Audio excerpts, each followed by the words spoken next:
Bonsoir à tous, bienvenue à ce flash d'information. Nous sommes au mercredi 16 janvier. Les membres du gouvernement réunis en Conseil des ministres sous la supervision du président Alassane Ouattara ont planché sur la vie de la nation. Parmi les sujets évoqués, la gestion et des risques budgétaires, la lutte contre l'insalubrité dans les usines de production alimentaire. L'actualité à la Cour pénale internationale a été aussi abordée. Le gouvernement dit prendre note de la décision rendue par la CPI d'acquitter, de libérer l'ancien président ivoirien Laurent Gbagbo et Charles Blé Goudé. Dans un communiqué lu à l'issue du Conseil des ministres, le gouvernement souhaite que cette décision aille dans le sens de la décrispation. Je vous propose un extrait du communiqué lu par le ministre Sidi Touré, porte-parole du gouvernement ivoirien. 15 janvier 2019, la Cour pénale internationale, CPI, a rendu une décision portant acquittement et libération immédiate de l'ancien président Laurent Gbagbo et de M. Charles Blé Goudé.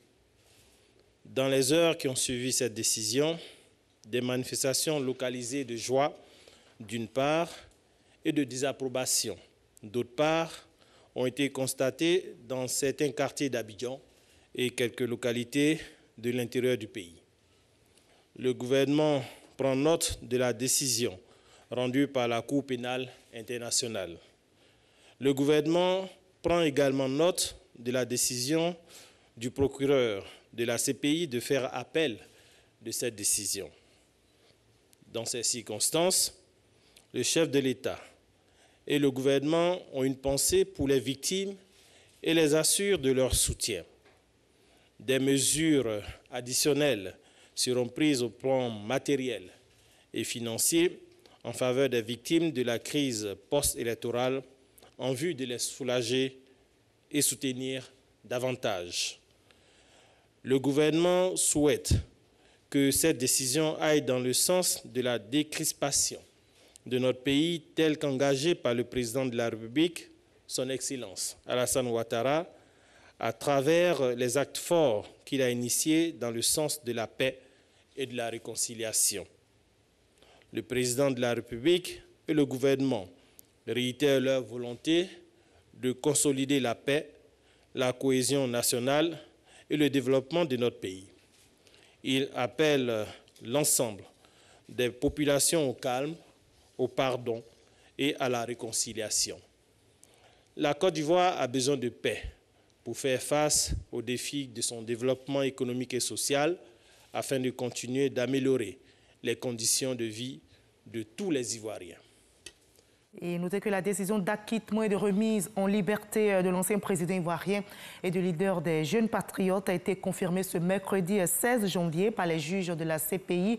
La majorité des juges a rejeté la demande de maintien en détention du président Laurent Gbagbo et Charles Blé Goudé. Cette remise en liberté, je rappelle, était étudiée par la Cour depuis ce matin. Pour les procureurs, il existait des raisons exceptionnelles de s'opposer à leur libération inconditionnelle. Le juge président toutefois demandé au greffe de garantir le retour des deux hommes à la CPI en cas de procès en appel. Au Kenya, la police assure que l'assaut des forces de l'ordre est désormais terminé à Nairobi, plus de 20 heures après que des rebelles islamistes Shebab ont attaqué un complexe hôtelier. Le président Uhuru Kenyatta a affirmé que tous les terroristes ont été mis hors d'état de nuit. Selon le chef de l'État, l'attaque a fait 14 morts et un nombre encore indéterminé de blessés. Plus de 700 civils ont dû être évacués de cet hôtel. Et toujours sur le continent africain, au Zimbabwe, ce mercredi 16 janvier marque la 3e journée ville morte pour protester contre la hausse des prix et notamment le prix du carburant annoncé le week-end dernier par le gouvernement. Une grève générale à l'appel du principal syndicat du pays. De violentes manifestations de colère ont éclaté depuis lundi.